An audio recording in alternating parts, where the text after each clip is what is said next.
కనుక అది ఇప్పుడు కూడా జీవధారలతో కూడుకున్నటువంటిది కనుక ఆ వాక్యాన్ని మనం అప్పుడప్పుడు దాన్ని నెమరు వేసుకుంటూనే ఉండాలి. నెమరు వేసుకుంటూ ఉంటేనే కానీ అది జీర్ణం అవుతూ ఉంటుంది. కనుక ఈ యొక్క సమయంలో యోహాను సువార్త 15వ అధ్యాయము 4వ వచనం మనం జ్ఞాపకం చేసుకుందాం. నా యందు నిలిచి ఉండుడి,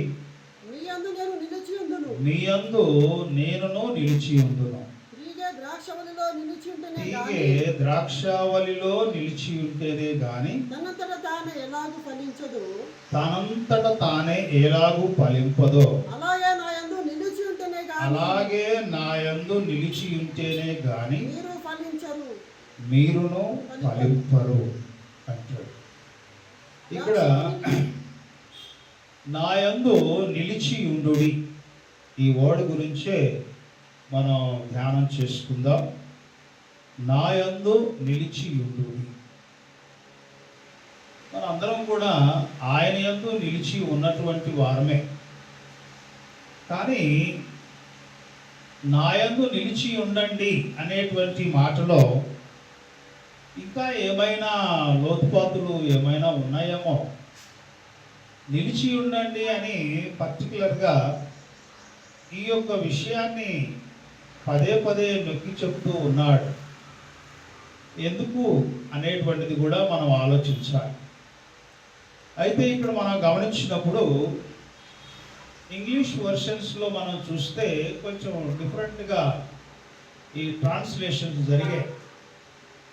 ఒక వెర్షన్లో మనం చూస్తే అబైడింగ్ ఇన్ మీ అంటే నాలో ఉండండి. ఇంకొక వెర్షన్లో చూస్తే లైవ్ ఇన్ మీ అంటే నాలో జీవించండి అంటే. ఇంకొక వెర్షన్లో చూస్తే కంటిన్యూ ఇన్ మీ అంటే అంటే నాలో కొనసాగిస్తూ ఉండండి అంటే. అంటే నాన్ స్టాపబుల్ అంటే కంటిన్యూషన్గా ఉండండి. అంటే ఒక వ్యక్తి నిలబడడం అనేటువంటిది ఇది కాల పరిమితి అనేటువంటిది లేదు. నిలబడము అనేటువంటిది కంటిన్యూషన్ అనేటువంటి దానిలో మనం చూడాలి. కనుకనే కొన్ని దినాలు భక్తిగా, కొన్ని దినాలు భక్తిహీనంగా, కొన్ని దినాలు దేవుణ్ణి కలిగి ఉన్నట్లుగా, కొన్ని దినాలు దేవుడు కలిగి లేనట్లుగా జీవించాల్సినటువంటి పరిస్థితులు ఏర్పడతాయి.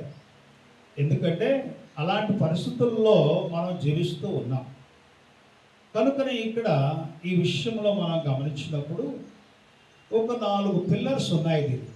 ఈ యొక్క నాలో నిలిచి ఉండండి అనేటువంటి దానికి ఒక 4 పిల్లర్స్ అనేటువంటిది మనం గమనించినప్పుడు ఈ ఫస్ట్ పిల్లర్ అనేటువంటి మనం చూస్తే to whom the command is given to those who are already in him.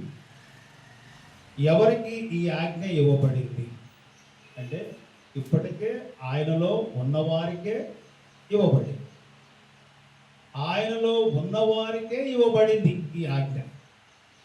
అంటే ఇక్కడ ఆయనలో ఉన్నటువంటి వారు మొదటి స్వభావంలో ఉన్నటువంటి వారుగా ఉన్నట్లుగా చూశాడు.